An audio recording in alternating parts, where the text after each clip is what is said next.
أهلا بيكم في قناة ويكيبيديا المشاهير، موسوعة أخبار النجوم والمشاهير وفيديو جديد. قبل ما نبدأ الفيديو اللي معانا فضلا وليس أمرا اللايك للفيديو واشتراك في القناة وتفعيل الجرس للكل عشان يوصلكم كل جديد فيديوهاتي، ونصلي على الحبيب المصطفى محمد صلى الله عليه وسلم في التعليقات وندخل في الموضوع. بنتي عاشت ظروف صعبة وهددت بالانتحار بسبب تعرضها للابتزاز والتهديد على حسابها على تيك توك من شخص مجهول. هكذا بدأ الموزع الموسيقي محمد مصطفى طليق شيرين عبد الوهاب أقواله دفاعا عن بنته الصغرى هنا اللي بتبلغ من العمر 12 عام في بلاغه ضد المقدم المتهم بتهديد وابتزاز ابنة شيرين عبد الوهاب صاحب الحساب المجهول على تيك توك، الذي هددها وابتزها بنشر صور وفيديوهات خاصة بها تحصل عليها من هاتفها المحمول مقابل مطالبته بمبالغ مالية منها لعدم النشر. وأكد الأب أن المدرسة التي تدرس بها ابنته هي التي استدعته وأخبرته بحالة ابنته النفسية وتعرضها للتهديد والابتزاز، وأن مباحث الإنترنت تمكنت من الوصول لمرتكب الواقعة وهو مقيم بمدينة المنصورة.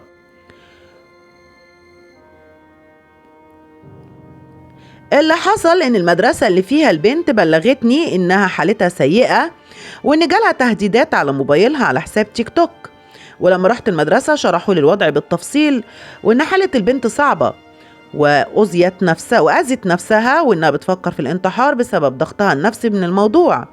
والمدرسة اتفهمت الموضوع وجابت خبير نفسي للبنت وشرحت الحالة بالتفصيل ان بيجي لها رسائل ابتزاز مقابل مبلغ مالي بسبب صور ليها وهي طفلة، والكلام ده اتعرف بسبب ان البنت حكت لواحدة صاحبتها قريبة ليها، والبنت دي راحت حكت الكلام ده للأخصائية اللي في المدرسة، والمدرسة بلغتني وشرحت لي الموقف وان البنت خايفة جدا، وبناء على كده توجهت لمباحث الإنترنت بالعباسية وبلغت بالواقع لاتخاذ الإجراءات القانونية اللازمة، وحصلوا على أقوالي والصور من تفريغ المحادثات وقاموا بتفريغ هاتف الطفلة ابنتي، وعليه تم الوصول معي واستدعائي لجلسة تحقيق رفقة بنتي بنيابة اسم أول المنصورة، وعليه حضرت، ولكن تعذر حضور ابنتي لذات جلسة التحقيق رفقتي نظرا لإقامتها رفقة والدتها بمنزل آخر لانفصالي عن والدتها منذ حوالي 10 سنوات تقريبا.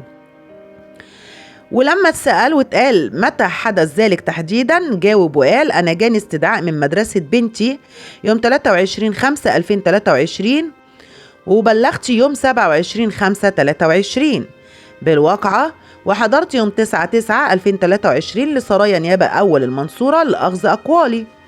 ولما اتسألوا إلى أي مدى العلاقة بينك وبين بنتك الطفلة المجني عليها تحديدا جاوب وقال علاقتي كويسة جدا، ولكن نظرا لانفصالي أنا ووالدتها فالبنت مقيمة مع والدتها وفترات بتكون معايا.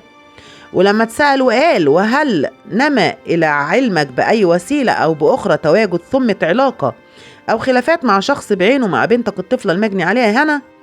قال لا خالص، أنا معرفش حاجة زي كده. ولما اتسأل وقال وما أقوالك فيما جاء بأقوالك بمحضر جمع الاستدلالات المؤخر بتاريخ 27/5 جاوب وقال أيوة هو ده اللي أنا قلته. وما قولك فيما جاء بمحضر التحريات المؤرخ ب 18/7/2023 والمسطر بمعرفة النقيب أحمد السمت الضابط باسم المباحث الجنائية والذي توصلوا فيه لشخص مرتكب الواقعة المدعو شين خاه ميم؟ قال لا أنا معرفش الشخص، بس هي دي الرسائل اللي كان بيبعتها فعلا. وهل توجد بينك أو بين نجلتك المجني عليها وبين المتهم سالف الذكر ثمة علاقة أو خلافات؟ قال لا أعرفه إنه جاب الصور وبيهددها بيها وما نعرفوش خالص ولا أنا ولا بنتي. وهل نما إلى علمك الوسيلة التي استطاع بها المتهم التحصل على تلك الصور سالفة الذكر؟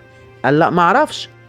وانتهت تحقيقات النيابة العامة في واقع التهديد ابتزاز بنت شيرين عبد الوهاب بإحالة المتهم لمحكمة الجنايات بعد ثبوت الواقع من خلال الفحص الفني ومتابعة الحساب ومرتكب الواقعة. وبكده تيجي نهاية الفيديو اللي معانا، أتمنى ينال إعجابكم، استنوني في فيديو جديد إن كان في العمر بقية. وآخر كلامي سلام عليكم.